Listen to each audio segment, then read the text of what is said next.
I reoli porfa, mae rhaid ni fesur. I fesur, mae rhaid ni gael unedau mesuriad. Da ni'n defnyddio system fetrig i fesur porfa, felly os ydych chi'n defnyddio aceri ar hyn o bryd, bydd rhaid ni drosi rhain i hectars. Da ni'n mesur porfa mewn kilograms o fater sych yr hectar.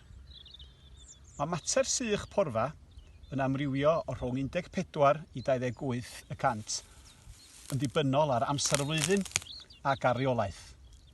Bydd porfa gwanwyn fel hyn efo mater sych uchel iawn.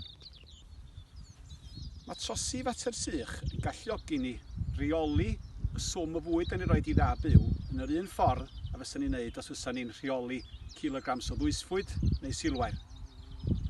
Mae'n amrywiaeth o ffyrdd i fesur porfa. Rhai mwyaf arferol ydy defnyddio swot stick, plate meter neu i dorri a pwyso sampl. Unwaith mae gennym ni ddata ar gael, mi allwn ni ddechrau gwneud cyfrifon. Cyfrifon megis, gweddill bol bori, gellir fod mor isel a 1300. I orchu'r mynediad, all fod mor uchel a 3000 kilograms drai mater hectar.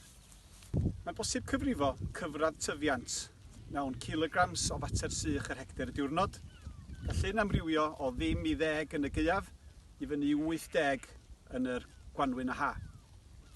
Gallwn ni hefyd fesur cyfanswm cynhyrchiant glaswellt blynyddol ar ffermydd mewn tunelli o fater sych yr hectar, gallu'n amrywio o 5 tunnell i 15 tunnell ar wahanol ffermydd. Mynwch yn un y sesiwn nesaf, lle fydden ni'n egluro ffyrdd gwahanol o fesur porfa.